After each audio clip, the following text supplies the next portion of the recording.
right. Hello, everyone. Good morning, good afternoon, wherever you are. Thank you all so much for joining us. This is Left Bank Books presents another virtual celebrity story time. Today, we welcome award-winning author Robert Burleigh and award-winning illustrator Wendell, who will read aloud and talk about how they made their new picture book, Breaking Waves, Winslow Homer Paints the Sea. Left Bank Books is St. Louis's oldest independent bookstore. We would like to thank all of our supporters, the supporters of Robert and Wendell, and everyone for their outpouring of love for our bookstore. We offer curbside pickup and delivery to anywhere in the country, anywhere in the world even. We are open for customers to come inside so you can walk in and find this beautiful book on our shelves right now. We are very happy to be able to bring our event series virtual. We believe that events are a way to expand your mind and bring in new thoughts to make the world a better place. We hope that you enjoyed this event, and we hope that you support Left Bank Books by purchasing a copy for you or for all of your friends at left-bank.com. Purchasing a copy of the book from Left Bank Books allows us to keep our bookstore and staff operating. It also allows us to keep this event series going. So thank you for your support. I'm Shane Mullen. I'm the events coordinator for Left Bank Books. I help produce our hundreds of author events each year with a fantastic team here in St. Louis. We will be taking questions from you, the audience, at the end of the event. So you can type your questions as a comment at any point in time, and we will get to those towards the end of the presentation. And be sure to follow Left Bank Books on Facebook and YouTube to be notified about all of our fantastic virtual events. Our June calendar, half over, is packed with fantastic events for readers of all ages. And we are adding our events for July right now that are just fantastic. So be sure to keep an eye on that. And now about today's book, Breaking Waves. When Winslow Homer watches the sea, he studies it patiently, making sure to notice every detail before bringing it to life again in his paintings. The fabled painter, Winslow Homer, always had a deep respect for the elemental power and beauty of the ever-changing ocean. Whenever he set up his easel, he was drawn back to its frothing waves, smashing against rocks, gleaming like mirrors in the sunlight.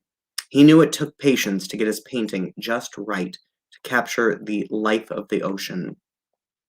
Breaking Waves, Winslow Homer Paints the Sea describes the artist's process from season to season.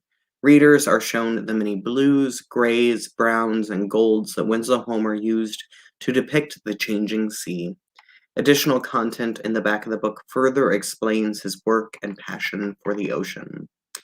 The School Library Journal, in a starter review, says, "The watercolor and pencil illustrations are beautiful and capture the different feelings the sea can conjure. The images are at times calm and peaceful, and at times thrilling and dangerous. These illustrations are reason enough to add this book to collections, but in addition to the gorgeous visuals, this work is rich with sensory language, a beautiful and rich work of literary nonfiction." And Kirkus Reviews says, interspersing Homer's actual words with imagined daily activities, Burleigh's text brings readers into the artist's sensibility and creative process, quite authentically Homer. And now about today's speakers. Robert Burleigh is the award-winning author of many books for children, including The Adventures of Mark Twain by Huckleberry Finn, illustrated by Barry Blitt, Night Flight, illustrated by Wendell, Black Whiteness, illustrated by Walter Leon Crudup, and Sylvia's Bookshop, illustrated by Katie Wu. His many other books include Hoops, Stealing Home, and Clang Clang Beep Beep. He lives in Michigan. And Wendell is the illustrator of many award-winning picture books for children, including Edward Hopper Paints His World with Robert Burleigh, as well as Wild Orca by Brenda Peterson, and the New York Times bestselling Reaching for the Moon by Buzz Aldrin. He lives in Washington, Connecticut. And now, without further ado, I'm so happy and proud to welcome our guests for today, Robert Burleigh and Wendell for Left Bank Books. If you would please help me in giving them a warm round of applause. Hello, everyone. Everyone is here. I can hear the applause. That's a wonderful introduction, Shane. Thank you so much. Thank you. Very nice. Yes. Very, very, very nice. Well, I'm excited for the presentation, so I'm going to turn this over to you, and I'll see you in a few. All right. Okay, Wendell, I believe I was going to open up for us, but would you like to go right ahead? No, Jane, first, let me just say, Go right ahead. Jane, for Go the ahead. very nice introduction. go ahead. Okay, well, I'm Robert Burleigh.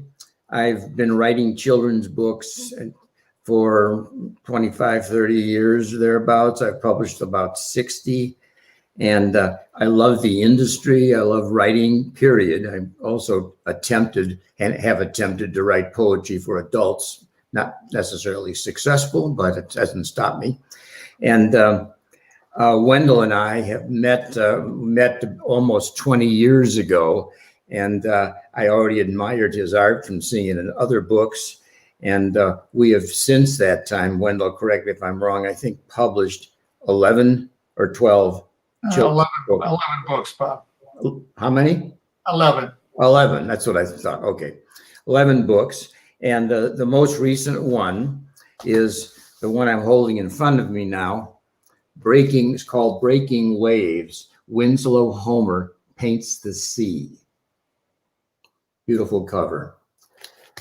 The question might be asked, who is Winslow Homer? Winslow Homer, I'm going to be brief about this, was a very well-known and famous artist of the 19th century, born, I think, in the 1830s and died about 1910.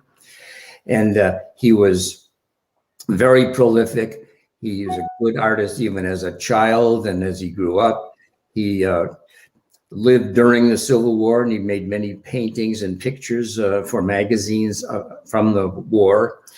He went to Europe a couple of times to just see what was going on, and he stayed there for a couple of years. But what I want to emphasize now is this: in his last years, his last, say, 20, 25 years, he decided he wanted to move to a spot on the Atlantic coast of Maine called Prout's Neck, and he moved there, lived there, and painted from there for the last 20, Wendell, correct me if I'm wrong, 20, 25 years of his life. Beautiful. 25. 25, thank you. So we knew this, Wendell, and by the way, Wendell is very knowledgeable on art matters that I am not. I'm more of a writer. But we decided to do a book based on,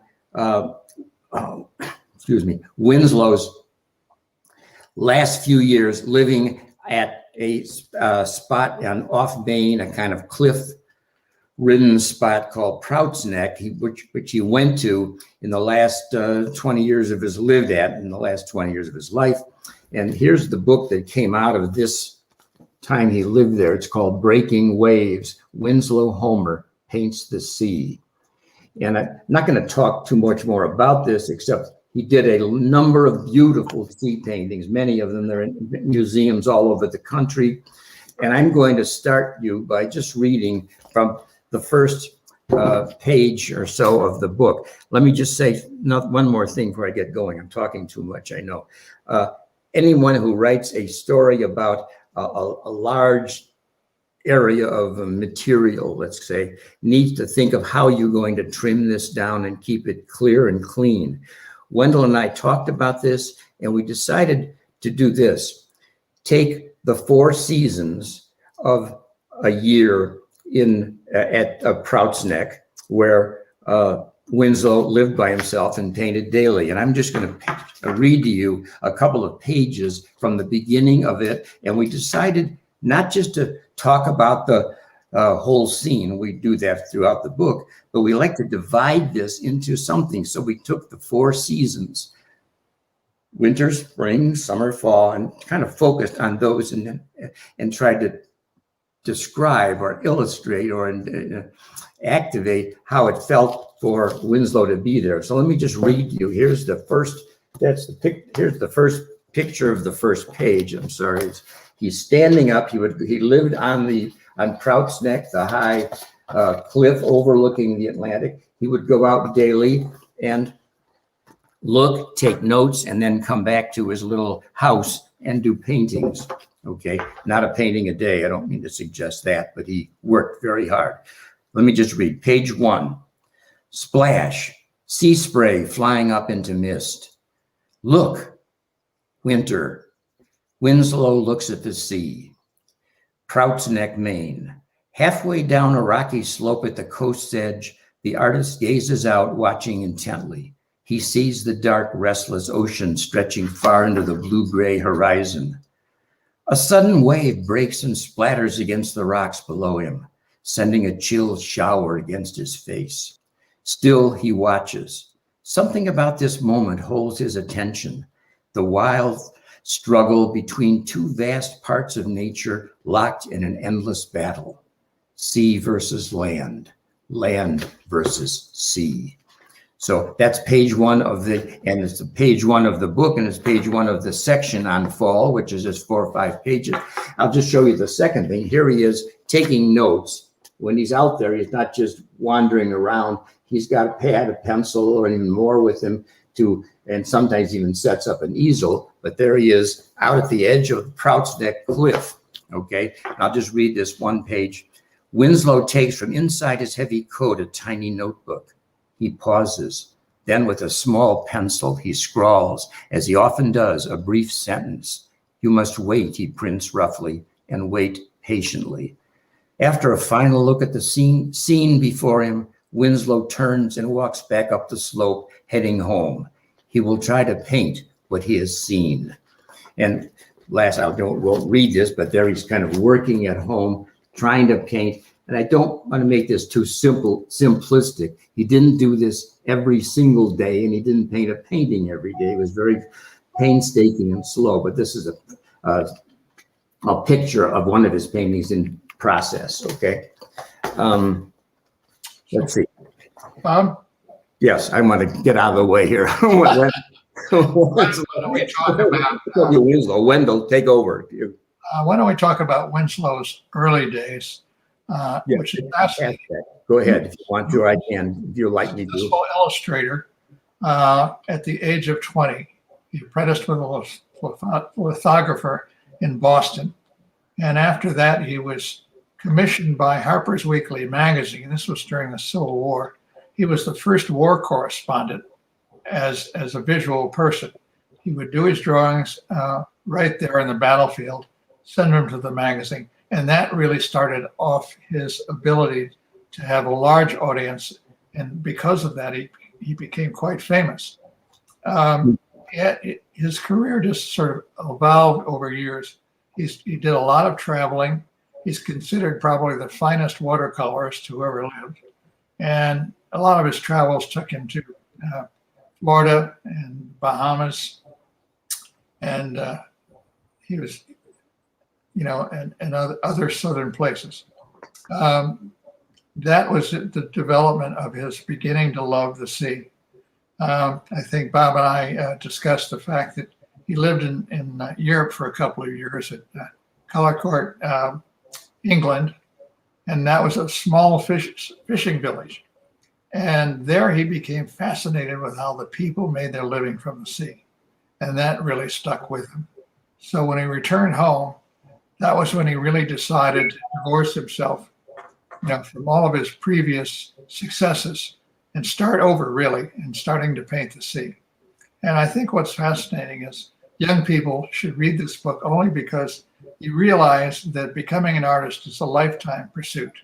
And what he constantly reminded us of is you must wait patiently and keep working and keep waiting patiently. I know that my own experience as a young artist, I grew up in Illinois. I was wanting to become an artist probably since I was in the 4th grade. I had a lot of teachers who didn't understand that and discouraged my drawing in class because I was not a very good student. I used to draw pictures and look out the window a lot. But it was my way of educating myself visually. I'm a dyslexic, so it was hard for me to read. And so my whole life I saw in pictures. And as I developed over the years, after 4th grade, I took art all the way through high school. I went to Ringling College of Art and Design in Sarasota, Florida. And from there, I graduated and worked for Hallmark Cards for a while. Then I moved to New York and started my career in publishing. Like Bob, I've been doing children's books for about 30 years. But Homer really is one of my favorite artists of all time. And you want to chime in here, Bob? Well, yeah. I have a somewhat similar career path. Let's put it this way. I was not what should I say, an ambitious student when I was in grammar school or high school or even early on in college, but somewhere along the line, late in college, and I did go to graduate school at the University of Chicago for a couple of years, and that kind of turned my head around, and I began to think of myself as a writer. I hoped to be a poet, a la T.S. Eliot or Robert Frost or Yeats, et cetera, et cetera. I still do jot a poem down now and then, but it's changed a lot for me since then. I got into the children's book writing business because one of the part-time jobs I had when I was rather young was with a company that made film strips, which I just probably objects that no one here knows of. There were little balls of film that you put in the machine and you told a story via the film. And a friend of mine that worked there, a person that became my friend, was a children's book author of a book or two. And it kind of was through that I began to do that. My first book was published maybe in the 1980s. It was called A Man Named Thoreau, Henry David Thoreau. But I love the fact of writing. I love writing for kids. I've been lucky to publish what I have published, and I'm very happy about that. I'll just mention in passing. Yeah. I think, Winslow represents, in a small way, the struggle of any artist. And his life really began to come to fruition at Proudsneck. I think the last 25 years is where he painted there. And when you think about it, he took one subject, just the ocean, and painted it and drew from it almost every day. And you would think there's no variety in the ocean. But here's a little bit from the book. Roar, stormy sky swirling above the sea, a gust of wind twisting in the trees. Look, Winslow Homer looks at the sea, pounding like a distant drum. The boom and crash of the water against the shore. Winslow sings when Winslow is asleep and wakes him in the morning. The panes of glass of the windows shudder as if to break. Nor'easters are brewing out in the ocean. Walls of wind are breaking away. I must say that anybody who doesn't know a nor'easter is kind of like a winter hurricane, and they blow in from the south. Oftentimes they're quite strong. His white-haired terrier Sam scampers by his side as they fight the gale all the way down the worn path. Elated, Winslow steps into the very rim of the rocks, once more feeling the force of the wind, and waves stir his soul. Majestic, free, wild, untamed, forever. It's what he feels when he paints, what he wants the viewers to feel when they see his paintings. The power of nature and the power of art. And I think that's, in a nutshell, Winslow's beauty of expressing himself, is observing nature. I know as an artist myself, I've painted, landscapes in the open air. That's what, as Da Vinci said, nature is the best teacher. If you just allow yourself to become part of nature, there are a lot of answers that you could find as an artist. Okay, Bob. Well said. Good. I totally agree with everything you've said. Waiting for another question to come back. We have to talk about the process a little bit. Yes, putting the book together. I have this is my original sketch for the cover. And if you look at the cover now, you can see it's quite different. But this is what my editor sees. Black and white drawings, I lay out the book with the text, and that becomes the basis for my editor's comments. And at the bottom, you see these little lines of type. Those are my editor's comments about how he would like to see this changed or how much he likes the picture. And I finished the book, I thought, and when my editor got a hold of it, I had to redo half of it. But I have to say that Neil Porter is a great editor. And because of him, I think this book has turned out to be very, very successful with his guidance. But we do all of our sketches and so forth like this to present to our editors. I think Wendell's making a very interesting point that doing anything, but let's just talk about the arts, isn't something you just, I think I'll write a book, I think I'll write a poem, I think I'll paint a picture. It takes a lot of work, a lot of back and forth, a lot of criticism you receive here or there, and some accolades along the way, which are always pleasant to come up with. But I think Wendell's outline of the way you move towards becoming an artist or a writer too is pretty much on the money, because you don't just knock something off and there it is. No, it's a long haul. But I think I would say from my own experience, it's a kind of beautiful, interesting, intriguing haul. I like it. I'm still in it.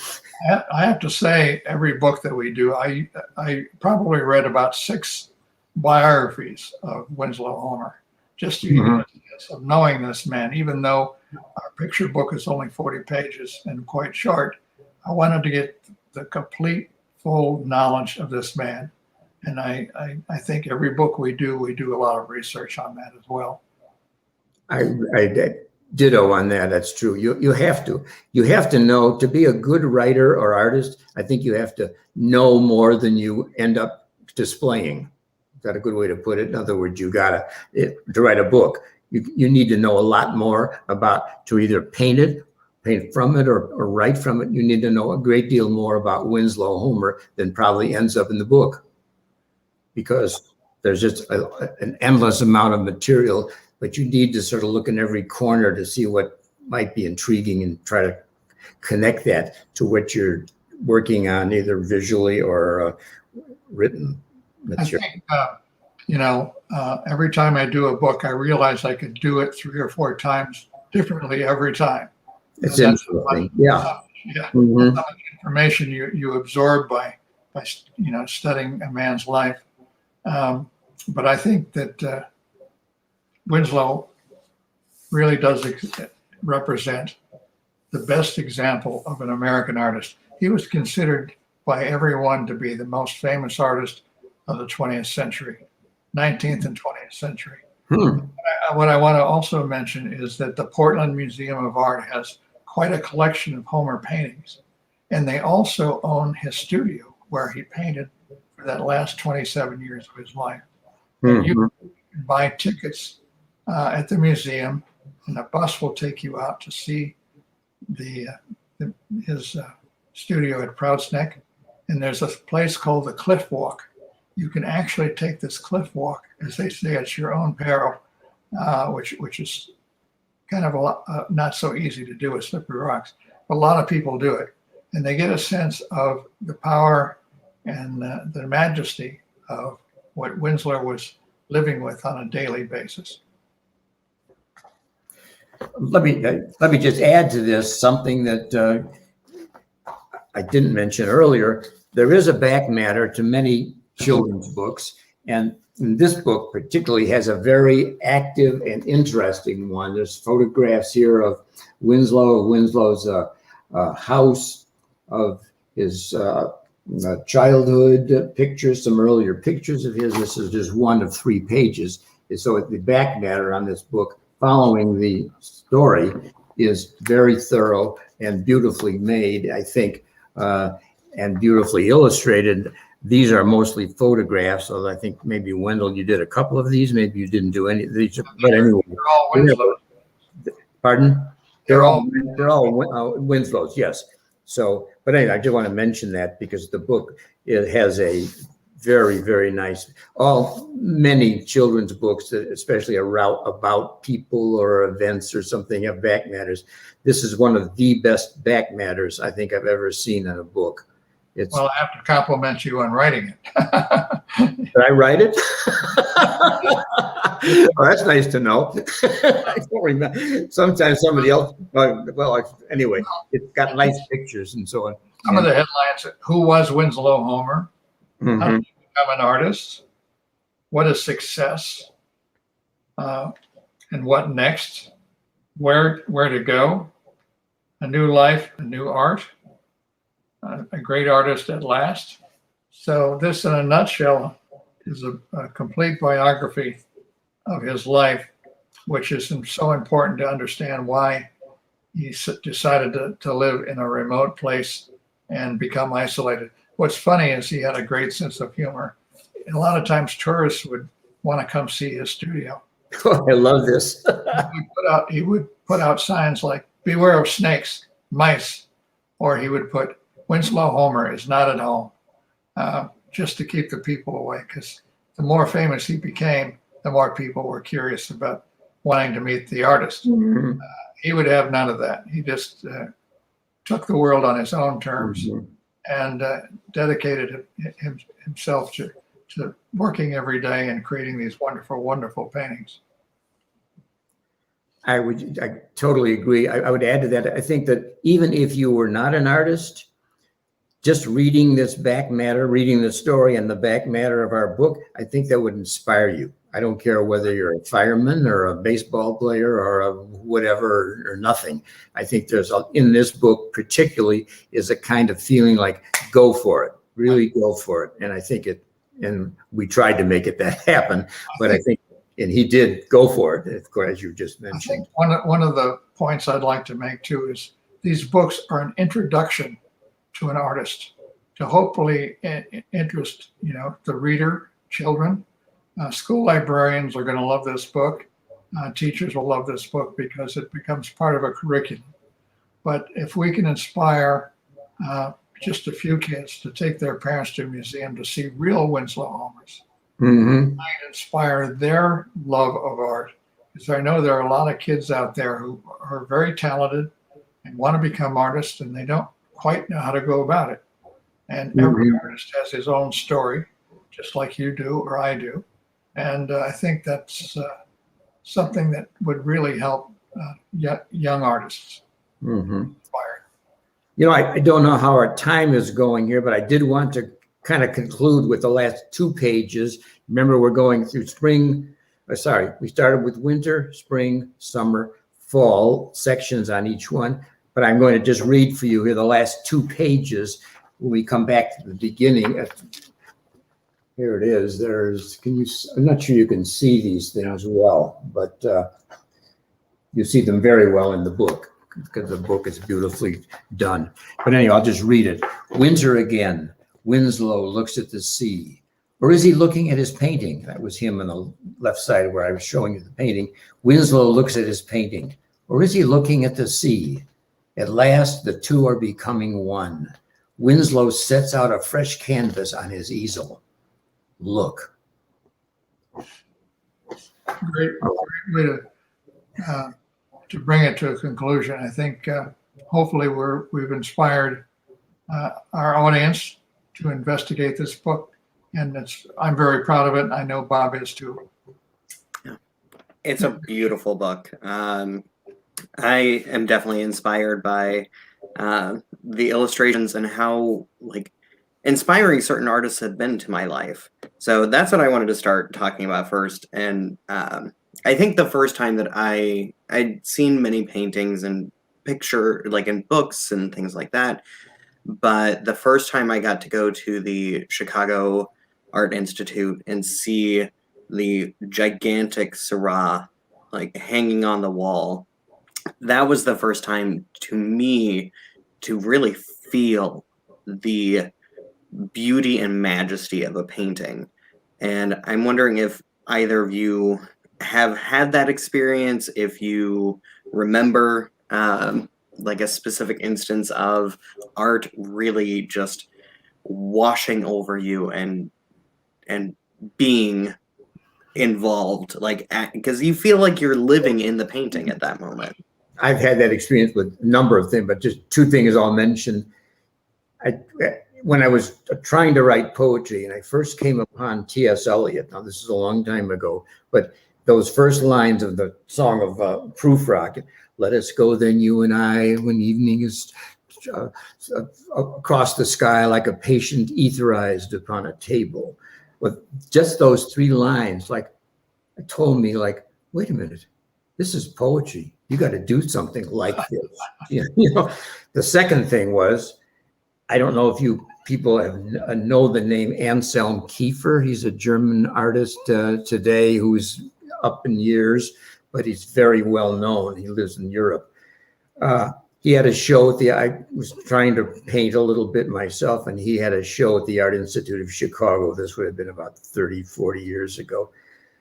And I walked into this room. The painting was as big as the wall of my house, which you can't see, but anyway, it was huge.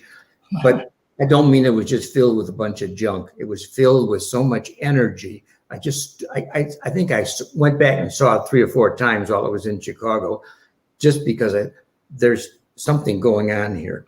And what is it? It's life. It is life. That is what it was in his painting, and that was in Eliot's poem, and that's what we want to get into these books we're talking about right here. Ironically, my first experience was with the Art Institute of Chicago. Really? Yeah. Well, Illinois is well, it's a nice museum. What's wrong with it? They did have an exhibition at that museum. They were featuring illustration, and I was part of this exhibition. I remember the first time I saw Edward Hopper's paintings. That really, the power of his work really stuck with me. Yeah. Simplicity of design. Mm-hmm. In a way, you know, when you look at Winslow Homer's paintings of the sea, and you look at the isolation that Hopper was so good at portraying, there's a thread of connection there somehow. And I know that Hopper was a great admirer of Winslow Homer. Mm-hmm. That's a nice point you're making, Wendell. Very nice. Yeah. Well, I just want to kind of say that again. I'm probably repeating myself, but I think it would be wonderful if this book could inspire not just a few little would-be artists, which I think it will definitely do, but I think anyone that wants to sort of create and come out of themselves and try something is going to feel in this book somebody who wanted to do the same thing. And that is a big plus. If you learn that in your life, you're way up ahead. You're really on the ball. So and I think that's in this book. I really do. I was reading it the other, I'm going to say it and I'll shut up. I was reading it again the other night for a while. And I said, this is a first-rate book. This is a first-rate book. No, I mean, I've done books which every book I've done, I've liked, and I would say it's good, probably, and maybe exaggerate about it, but I don't think I'm exaggerating to say that this book is crisp, clean, beautiful.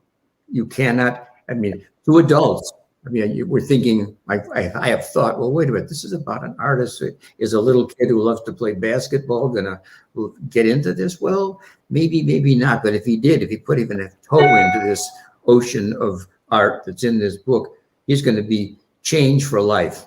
Right. He's going to get something that he's not going to get everywhere in the world. Said he, goodbye. And I quote. Shane, do we have any questions at all? Not yet from the audience, but if you do have a question, if you have anything that you would like to ask Robert or Wendell about the process, about art in general, about poetry, whatever you're curious about, just type it up in the comments and we will have time for that because we still have a few more minutes.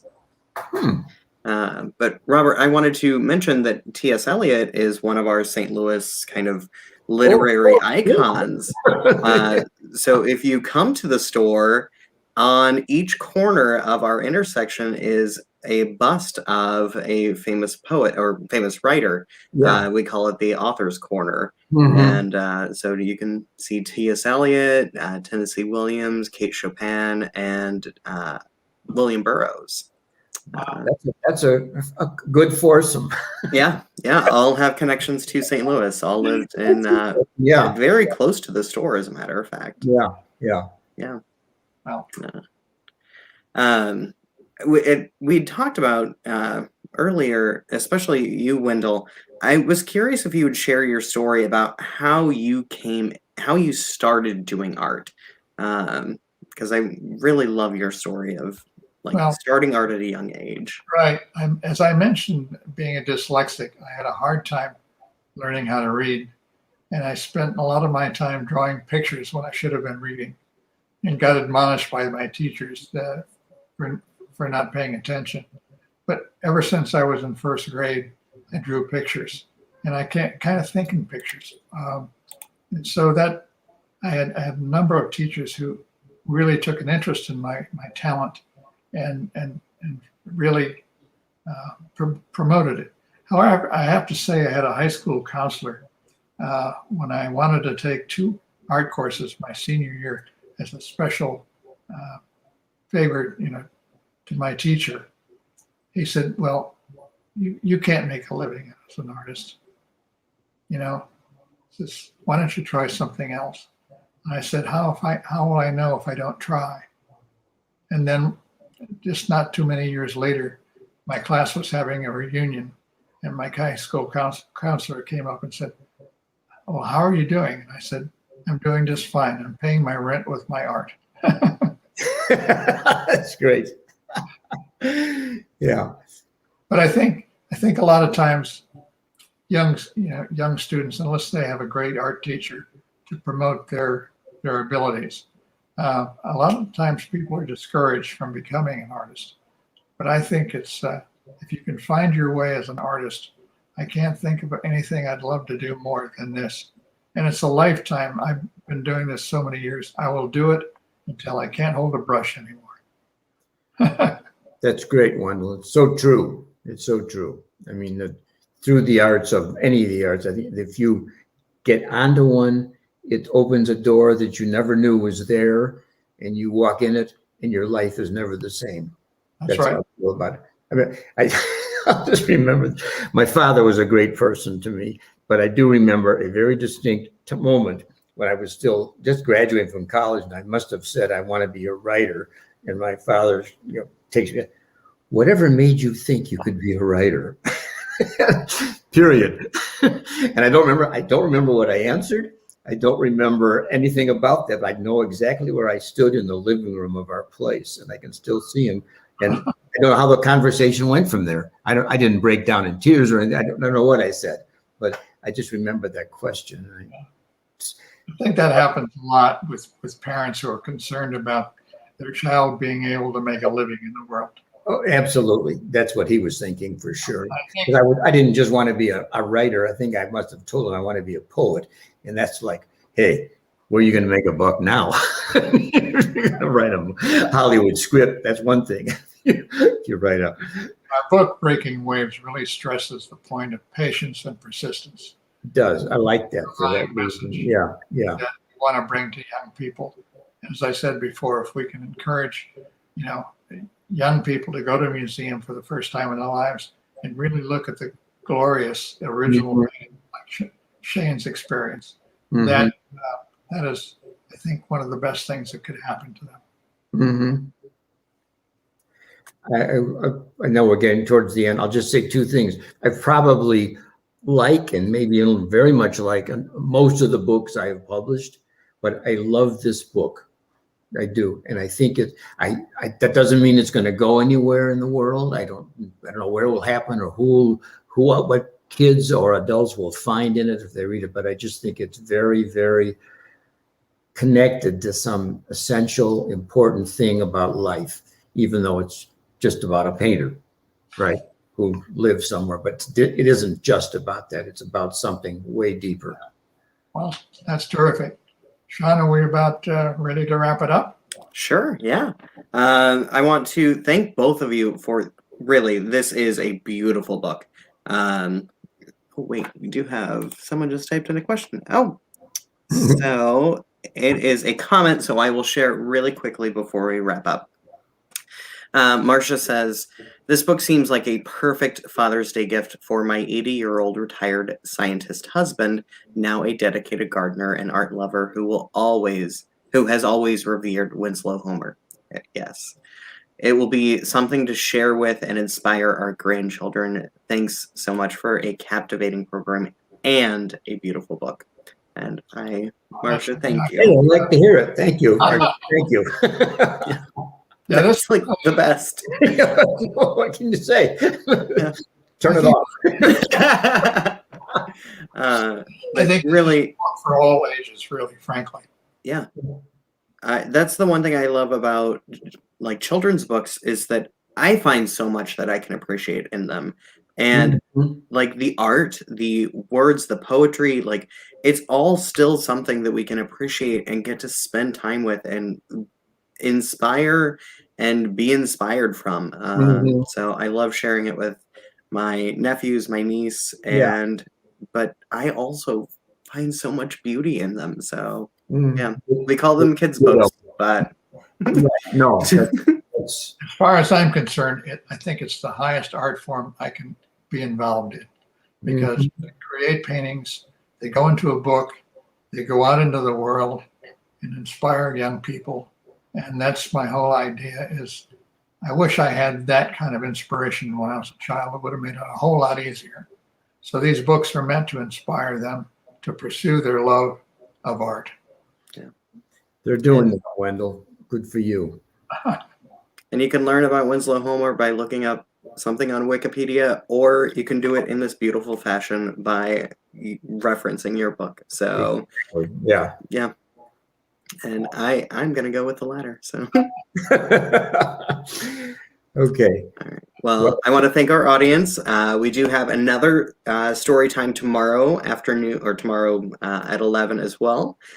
So if you really enjoyed this program, we will have another one tomorrow, and we have several other celebrity story times planned for the summer and fall. So be sure to keep an eye on our calendar and bring the kids, bring the adults, like bring everyone. Like let's have fun with these.